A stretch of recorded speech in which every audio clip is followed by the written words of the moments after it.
everybody. I hope you're enjoying the story. It's time for chapter 8 already. Chapter 8 is called Plotting, which sounds exciting, doesn't it? Let's hope so. Here we go.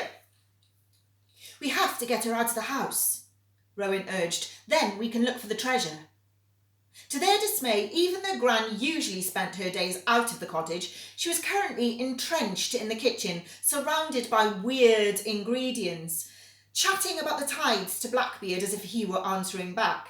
She looked to be set there for hours. Ellen, Rowan and Captain Beaky sat on the stoop. How can we get her out? Rowan looked at Ellen expectantly. Ellen bit the inside of her mouth as she tried to think of a genius plan. Oh, nothing came. What's she interested in? Rowan asked. I've no idea. Since I've been here, all she's done is talk to dead pirates and babble on about me keeping my nose out. There must be something else. Think, Ellen, think, Rowan said, using the phrase Ellen often used to herself. She repeated it quietly. Think, Ellen, think. The only thing she could think of was that her grandmother insisted that mermaids could be spotted off Seal Point, which was obviously ridiculous. She told Rowan this pathetic piece of information. Genius! He gazed at Ellen as if she was a magician. Utter genius. What is? The mermaids! We'll say they've been seen again. What do you mean, again? There's no such thing as mermaids. Of course there isn't. There have been loads of sightings here. People bring their boats out to search for them and everything. It's died down a bit now, but some people still believe they are here. Lots of strange things happen in Wales. So people keep telling me. Ellen picked up Captain Beaky and planted a kiss on his feathered head. Come on! Rowan rushed in through the front door of the Lanterns. He pretended to vomit at the terrible green smell of the mixture bubbling on the stove. Then he shouted to Ellen's grandmother, Mrs. Thomas, the mermaids have been seen again. Gran got up from her chair, where she'd been crushing lavender with a pestle and mortar, and turned off the flame under the pot. She stopped, with one arm in one sleeve of her cardigan. She turned to Rowan. The mermaids? Yes, Rowan answered, squirming a little. She put her other arm through the other armhole, then she stopped again. There's been another sighting of real mermaids. Ellen's grandmother stared straight into Rowan's face. He shrank back a little, but still managed a nod. Well, I'd better be off then. Stay away from the cooker. I'll see you later. She put her hand to her mouth, almost as if she was hiding a giggle. Or do you want to come with me? Rowan looked at Ellen in panic. I don't believe in mermaids, Ellen replied, looking straight at her. It wasn't a lie. Of course she didn't believe in mermaids. That was just kids' stuff. Young people never believe in anything nowadays. Come on, Blackbeard. Gran grabbed her stick and a camera and Hobble ran out of the house. They watched her disappear down the lane. Ooh, what is that green stuff she's cooking? Rowan's face had turned a distinctly yellow colour. I think it must be some kind of witch's brew to ward off evil. Ellen pulled a face. She's weird, Rowan said happily. Not as weird as you, Ellen chortled. They waited a few minutes to make sure Gran didn't get suspicious and turn around, then raced into the back garden. It was even messier than Ellen remembered. The brambles were strangling the life out of everything. New weeds had sprouted up everywhere, and an inexplicable green slime had appeared on the walls.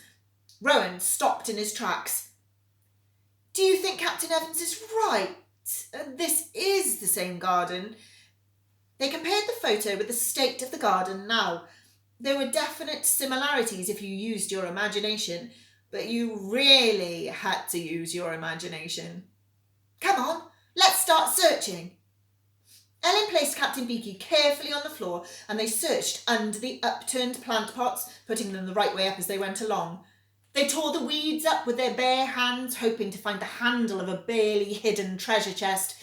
They sliced their fingers and wrists, pulling brambles apart, looking for a secret door. The garden looked significantly better, but there was no sign of the treasure. They were exhausted, muddy, and the light was getting dim.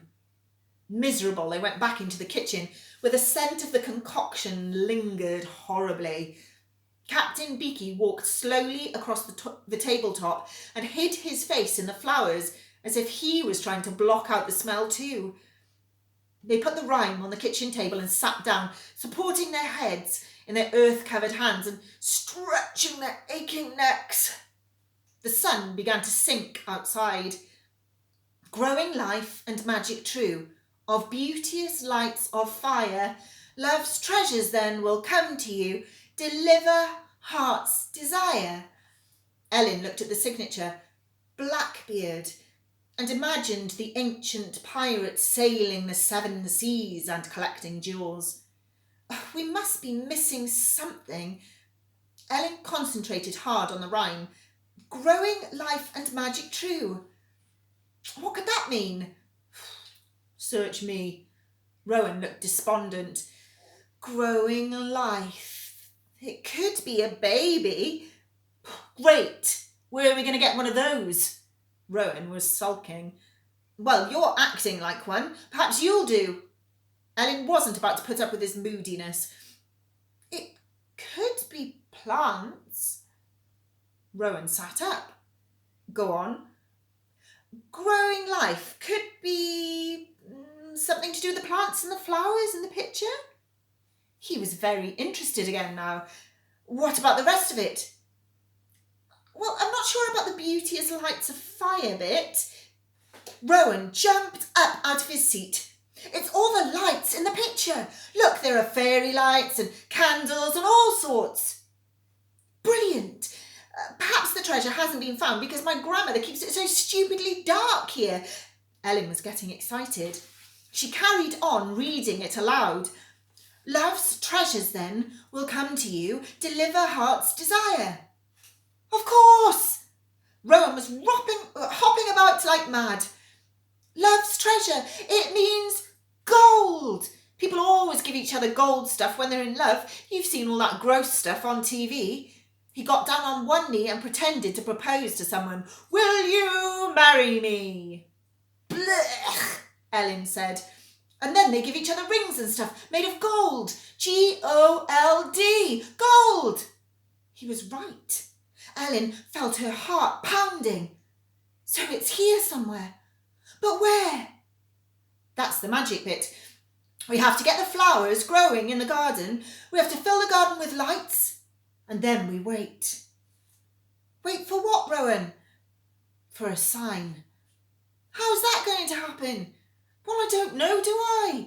Perhaps the lights will show up, or the shadows, or the flowers will fall where the treasure is buried, or the light will lift a dark curse that's been out on the land, or I don't know, but we have to listen to the rhyme and believe in magic true, just like it says. Rowan was so excited, he stood on the chair and jumped up onto the table, scattering bits of lavender all over the floor and frightening Captain Beaky, who gave an excited hop. We have to recreate the garden in this photo so that the magic will work, but we can't tell another living soul about it. Pact, Ellen? He put his hand up. Ellen copied him solemnly. Pact, she repeated.